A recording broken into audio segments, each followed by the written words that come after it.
one of the most important ways to serve God and to serve our family is preparation is big, and it starts right after you. One thing that I really want to emphasize on work ethic is this idea that, you can forget one small thing. What is a strong work ethic? A strong work ethic means that part of having a strong work ethic involves the biggest gap that exists in society today was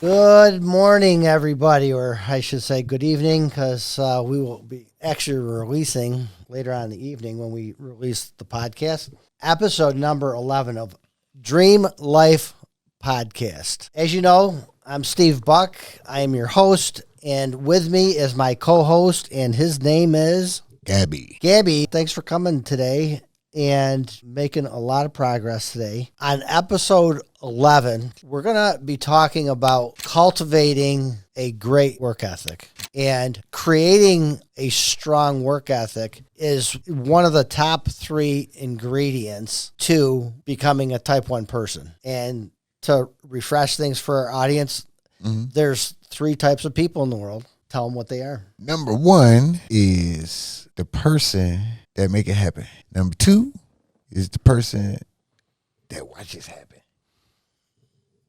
Number 3 is the person that don't know what's happening. We call them clueless. Yeah. Right?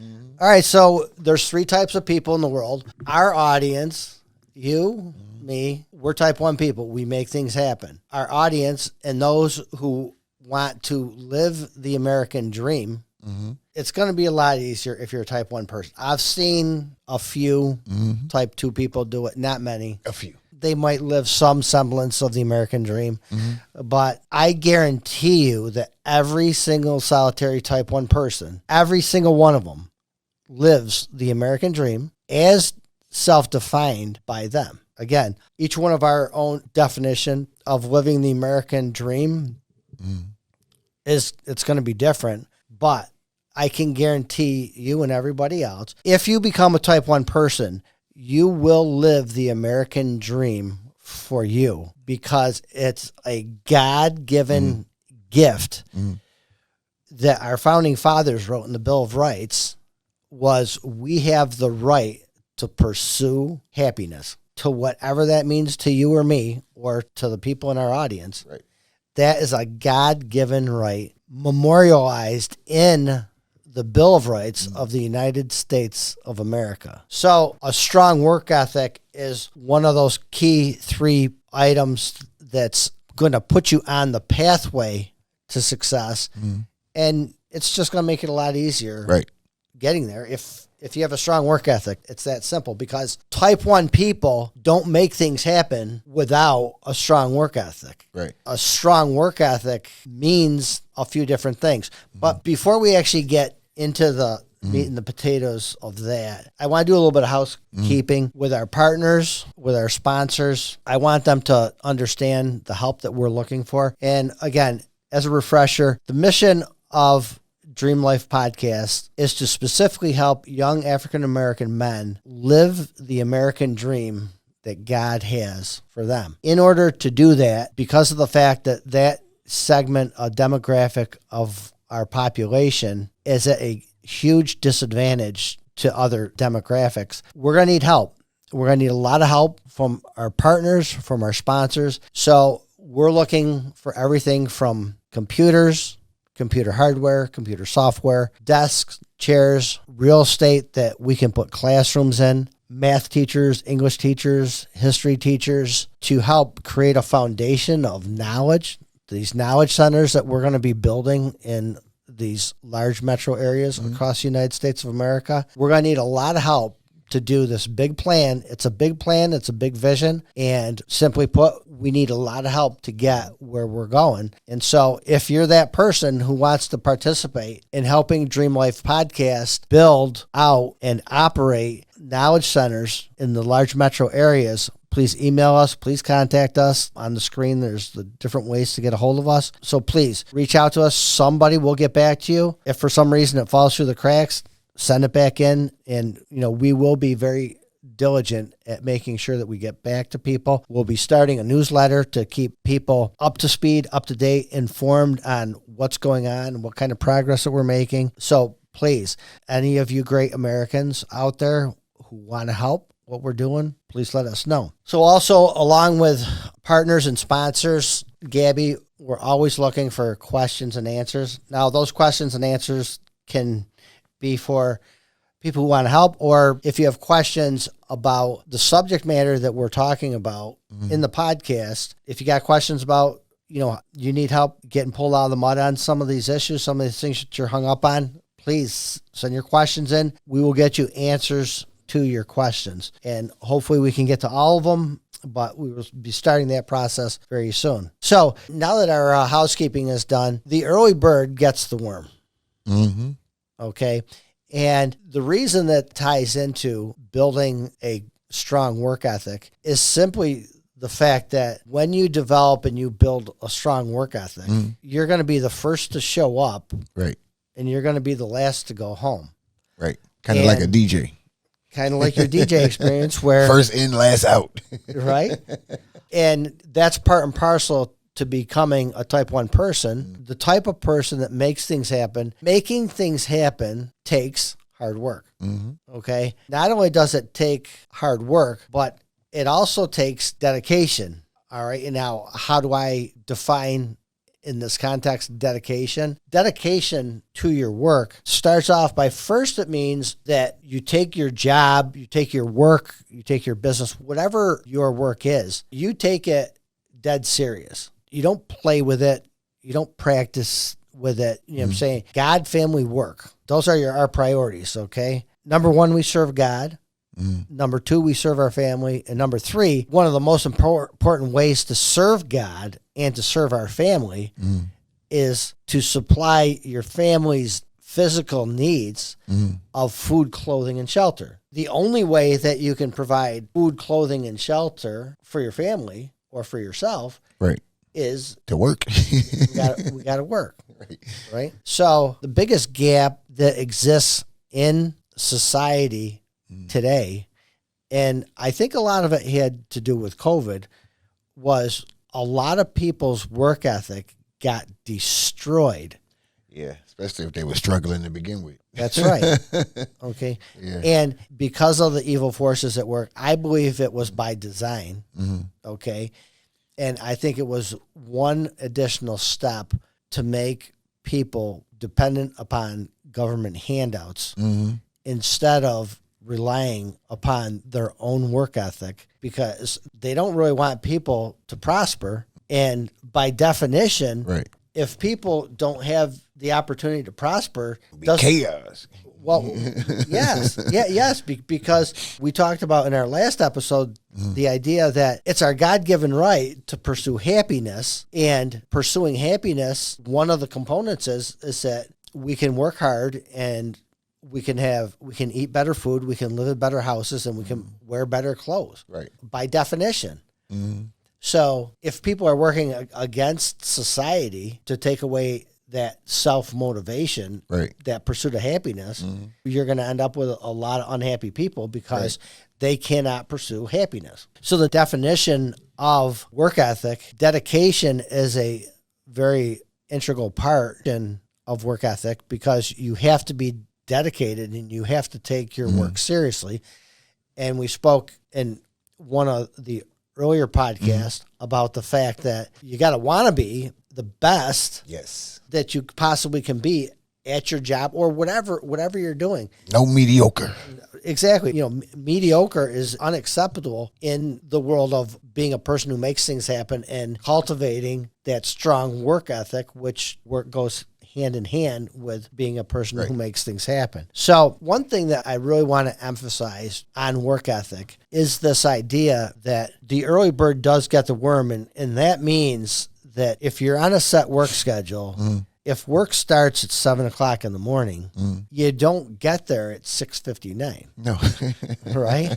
You might want to get there at anywhere between 6:30 or 6:45 at the absolute latest, if for no other reason, just to mentally prepare to engage your work. And like, for instance, in the construction world, before we can do some of our work, some machines might need to be filled up. So, you know, you could stick a fuel hose in a piece of machine and just let it run for 15 minutes and fill up that piece of equipment. Right.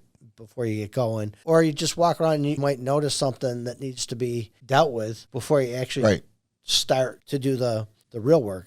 And so, like, on your DJ work, right, what are some of the things that you do in your DJ work to prepare, you know, for the upcoming event? That actually starts way before the average person knows.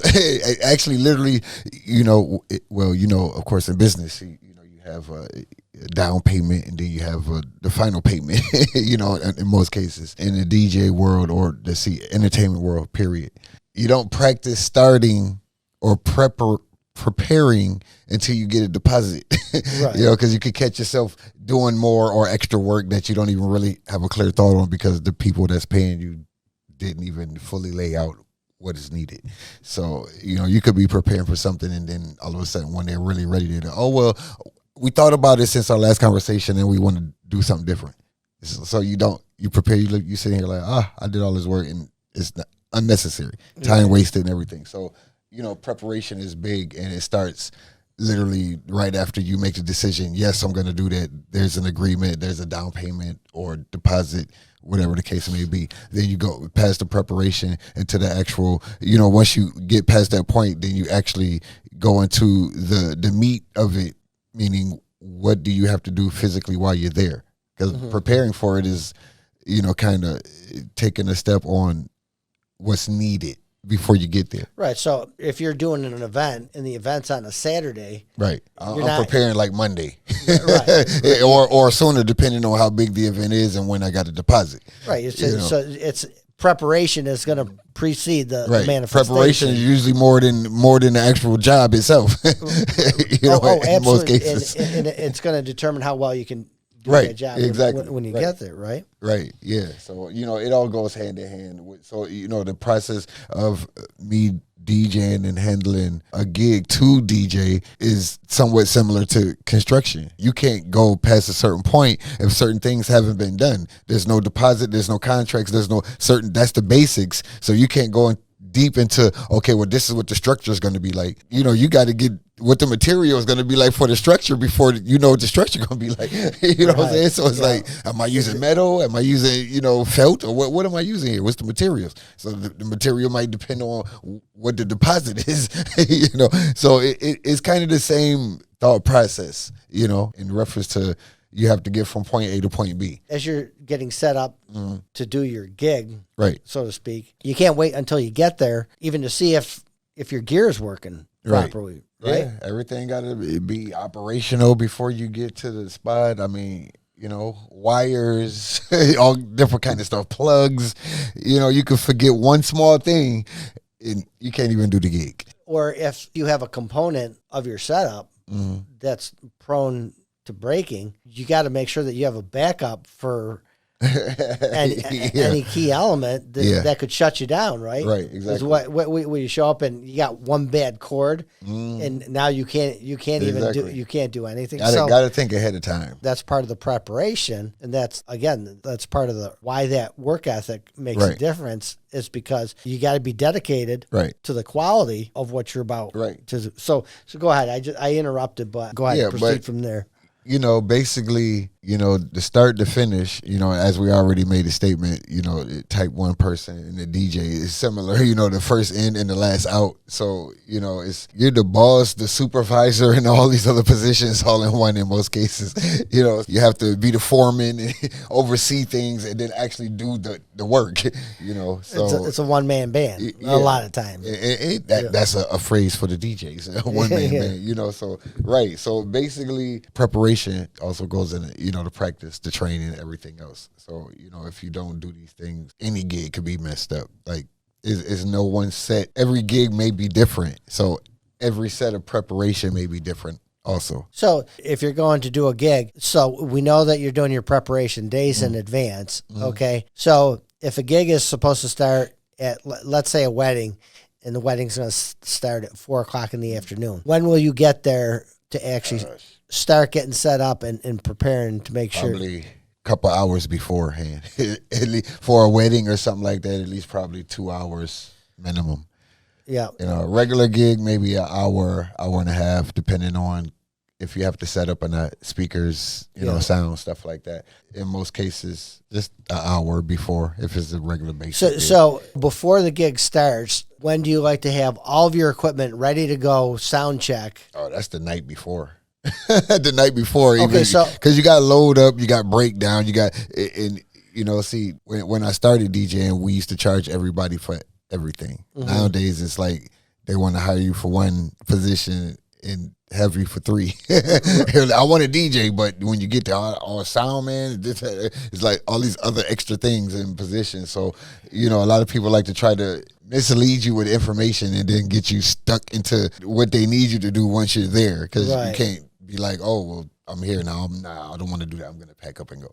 So average person is not going to do that. But like your hardware will actually put that all together the night before just to make sure all the cords are good, the mics are good. Put everything by the door. Make sure you ain't forgetting nothing. Like, you know, you have to literally put it all in a pile in an area and visualize, okay, I got 7 pieces. I got 9 pieces. I got, you know, however many pieces, bags, cases, speakers, whatever. You have to mentally visualize that stuff, you know, and then you got to know, because it's easy to forget stuff, especially at the end of a gig. Well, that's why a wire, a speaker, a something. It's easy to forget stuff. Well, that's why I got to write things down, because if I don't write things down, right, you know, I like my checklist. I like to go down through, you know, 1, 2, 3, 4, 5. Right. I got my 12 things or whatever. That's the way I like to do it, just so that I can check. So before the gig, you get all your equipment set up. Okay, so if something happened between your sound check the day before and then, how much time do you have, like, if you had to run back to get a cord or a new mic? It all depends. Sometimes you're in a position or a place where you can't go back. You know, I've been places where I forgot something and I had to call a friend. Hey, look, I'm near you. I need XYZ. That's the, you know, your DJ network. You know what I'm saying? Right. It's important to have that too. I go an hour or somewhere away from where I live at. I can't go back home. You know, I'm there on average maybe an hour and a half or so before the gig start. Right. So by the time, if I'm in the middle of doing something, and that's the other reason why too, you go early. You always give yourself room for casualties. Well, you know, room for casualties. Well, that was my point, was the fact that you have to be prepared for things not to go perfect. Right. And you have to give yourself some time to, if you got to tweak something on the fly, anything happen, you give yourself that additional time. Right. You know, if the gig starts at 2:00, don't have the gear set up at, you know, 1:59, you know, ready to sound check. I mean, well, if you do that in general, you know, don't get it twisted. People are watching the time. So if your paperwork, your agreement, everything says 2 p.m. and music is not going at 2 p.m., do know that they're going to come at you and say, hey, well, that's going to be the number one excuse. Any discrepancy, that's the number one excuse. Well, music didn't start at 2 p.m. and we did agree to. Now they're looking to dock you for things. So you got to be ahead of time. You know, not even on time. You know, right. Gig started at 2. I mean, start the music 5 minutes till. Hey, I started before time just to warm up, and you know. Yeah. So if you don't start on time, definitely looking to dock your pay. Yeah. You know, so you want to be ahead of time with certain things like that, just in general. You know. Right. So be prepared. Show up early. Be prepared to stay late. And this rolls into the next part of the definition of a strong work ethic. Is defining what a strong work ethic is demands that you compare it against something else. Okay. So if a man can bench press, you know, 300 pounds, we say that that's strong. So when we say that somebody has a strong work ethic, we have to compare their work ethic against somebody else's. Right. And in the construction business, it's very easy to do. Because of the fact that when we do our work, typically most of the stuff is not really that nuanced, although there are nuanced components to construction. But if you're a concrete carpenter and you pick up a panel for a foundation and you set that panel on a footer, okay, if one guy can set 100 panels a day and the guy working with him can only set 50 panels a day, we say that the guy who can set 100 panels a day has a strong work ethic, right? And the guy who can only set 50 panels a day either doesn't have a good work ethic or he might be getting up there in age. There might be a couple different reasons for it. Right. Okay, so when you look at your own work ethic, you need to look at what you're able to accomplish in any given time frame. In the DJ world, it may be, does it take you 30 minutes to set up your gear, or does it take an hour and a half to set up your gear? Right. Measurable things speak volumes to measuring what our work ethic is. Right. Okay. And so we call that production. So if in order for you to get high production, you have to have a strong work ethic. In order to get low production, you can have a bad work ethic. Okay. So this just helps define in people's minds, what is a strong work ethic? A strong work ethic means that you are very productive, number one. Number two, it means you're dedicated, that you care. So you're going to show up early and make sure that everything's ready to go. You're going to stay late if you have to. Like if we're doing a concrete pour the next day and there's 6 panels left to set, and it's 3:30 and it's supposed to be quitting time, you don't care if you have to stay there till 4 o'clock to button everything up. Right. Okay. Because you are dedicated to your work. You've got the production part of work ethic. You've got the dedication part of work ethic. And you can know and you can measure these things in your personal life as well. Because when you have a strong work ethic, you'll take the garbage out ahead of time. You'll make sure that things are prepared to whatever needs to be prepared for. I don't care if it's your, making sure your oil's changed in your tractor or your zero turn mower to mow your lawn, or the blades are sharpened. So work ethic shows up in both your personal life and your work life, probably to the same extent, because if you're a hard worker at work, you're going to be a hard worker at home. Right. And if you're a slacker at work, you're probably a slacker at home. What are some things that I show people how they can improve their work ethic? It starts by doing a realistic comparison between what you're getting done and what somebody else is getting done. Now, obviously, if we have a 60-year-old carpenter, we do not expect him to set 100 concrete panels a day that weigh 80, 100 pounds a piece. Okay. That wouldn't be a realistic expectation. But maybe as far as detailed trim work, okay, that 60-year-old carpenter might be able to run circles around the younger carpenter because he can measure faster, he can cut faster, and he doesn't have to recut. Okay, so you can afford yourself the opportunity to compare what your production is compared to the other people who are working within your realm of work, number one. And number two, compare the dedication. And the dedication can be on several different levels. It can be actually caring about what the production is that you're getting when you care about the quality.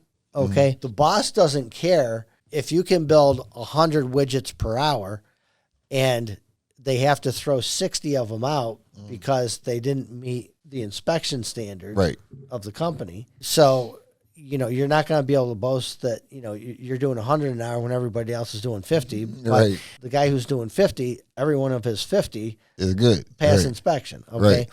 So you've got these nuances of measurement that you're looking at. But work ethic speaks to all of those different types of things. And for me personally, I'll give you an example of some of the things that I use to compare myself with other people in the construction business. A lot of people in the construction business, they lose focus on what the mission is in construction. In the construction world, when you build a project, typically, number one, you bid on the project.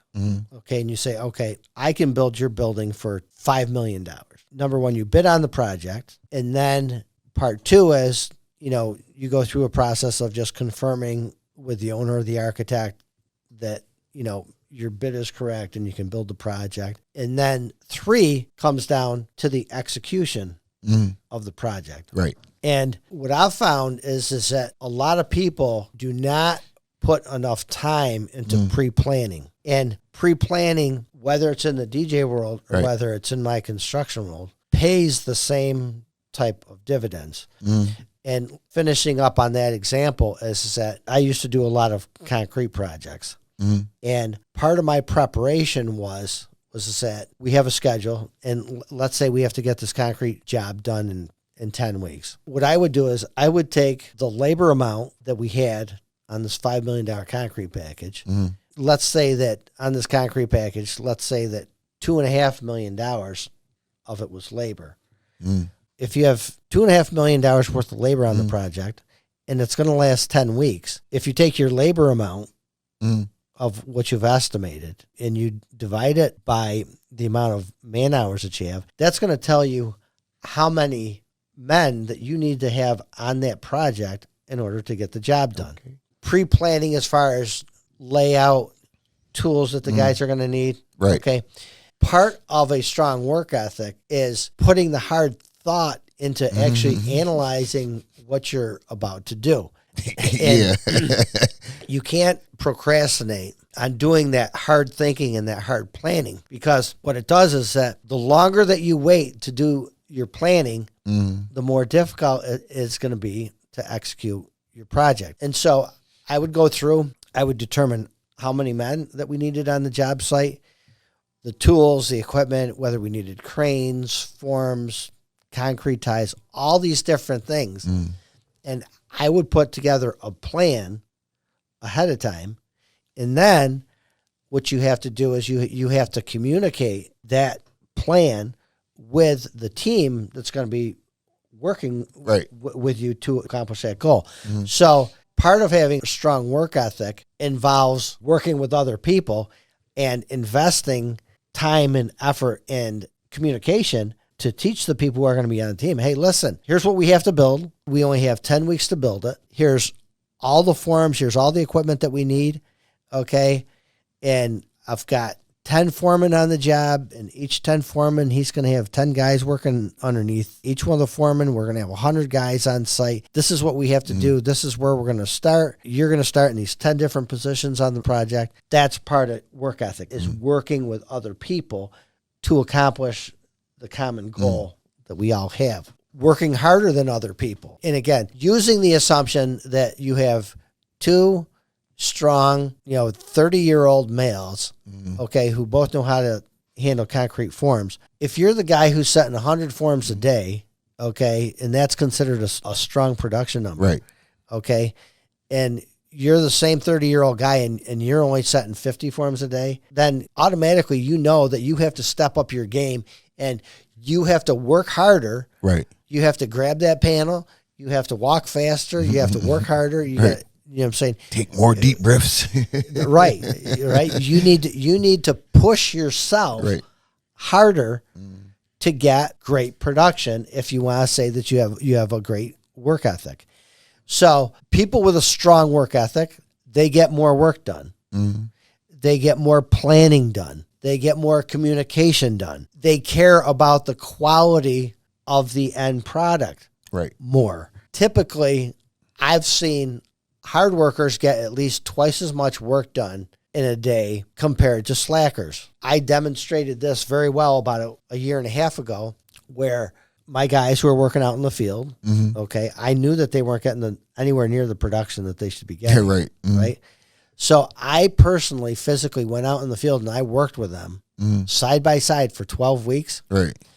It was the most miserable 12 weeks of their life. Why?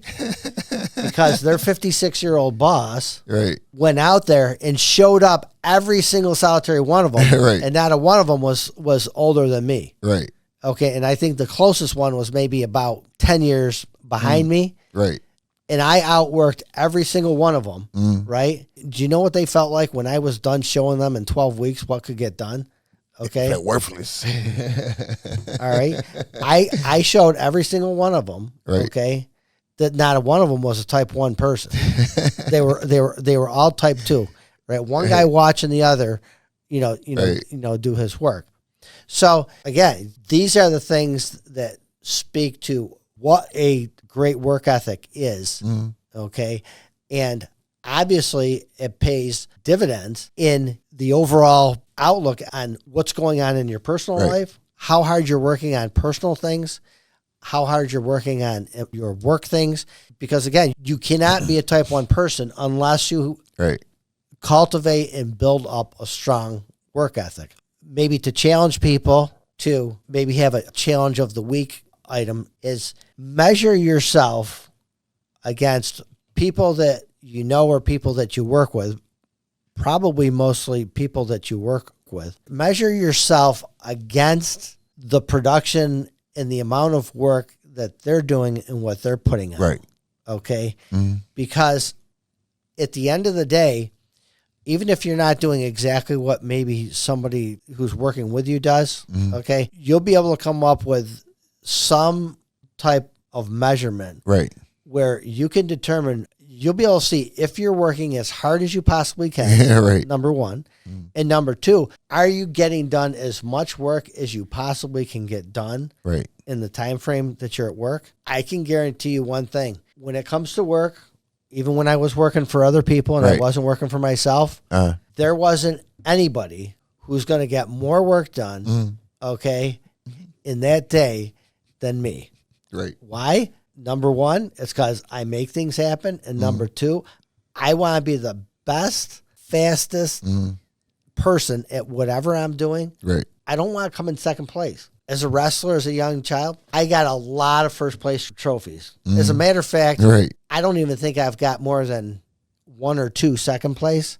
My trophies were first place trophies or first place medals because second place was really unacceptable. And I don't know, maybe if I got them, I may have even thrown them out. But the only ones that mattered to me was I wanted to be the best, and certainly the best that I could be. And, you know, obviously not all of us can be the best because there's a lot of competition in the world, but you have to want to be the best. So a strong work ethic, extremely key component. Preparation precedes manifestation. Show up early, stay late, and work as hard as you possibly can. So the big thing I want people to take away from today's episode is just this idea. Just compare yourself, your care. You should want to care more about what's going on than other people, and you should care about whether you're getting more done than everybody else. That's it for today. Cultivating a strong work ethic. And again, just follow up. Friends, sponsors, partners, we're looking for your help. So please help us out. Listeners, we want you to subscribe to our podcast if you're not signed up. Share our podcast with your friends, your family. Yeah, just help make this whole thing a success. We appreciate your time. We know that you have other things to do. Thank you for listening, and we will see you again on episode number 12.